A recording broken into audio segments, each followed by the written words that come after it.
السلام علیکم، be B C Urdu کے ساتھ میں ہوں جائشہ جبی۔ خبر شامل کرتے ہیں وہاڑی سے، رپورٹ کر رہے ہیں شہزاد اکبر چودھری۔ ضلع کونسل ہال میں ضلعی انتظامیہ اور محکمہ ماحولیات کی جانب سے لوگوں کو اسموگ سے متعلق آگاہی دینے کے لیے سیمینار اور واک کا انعقاد کیا گیا، جس میں ضلعی افسران، نمبرداروں اور شہریوں کی کثیر تعداد نے شرکت کی۔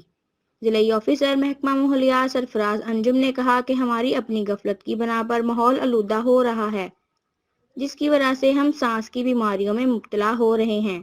اس سے محفوظ رہنے کے لیے باہر نکلتے وقت فیس ماسک اور چشمہ لگا کر نکلیں، اور اس کے ساتھ اسموگ سے بچاؤ کے لیے تمام فیکٹریوں میں آلودگی اور دھواں کنٹرول کرنے کے آلات لگائیں۔ اینٹوں کے بھٹوں اور زگ زیگ ٹیکنالوجی پر منتقل کیا جائے تاکہ آلودگی سے ماحول کو صاف رکھا جا سکے۔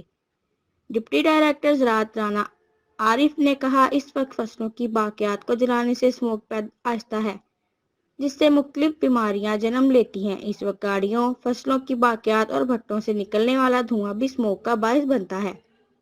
اس طرح مٹی اور ریت والے ڈمپر اور ٹرالیوں سے ڈھانپ کر ہی سڑکوں پر لایا جائے۔ سیمینار کے آخر میں آگاہی واک بھی نکالی گئی۔ مزید خبریں اور اپڈیٹس کے لیے دیکھتے رہیں بی بی سی اردو اور ٹرالیوں سے ڈھانپ کر ہی سڑکوں پر لایا جائے۔ سیمینار کے آخر میں آگاہی واک بھی نکالی گئی۔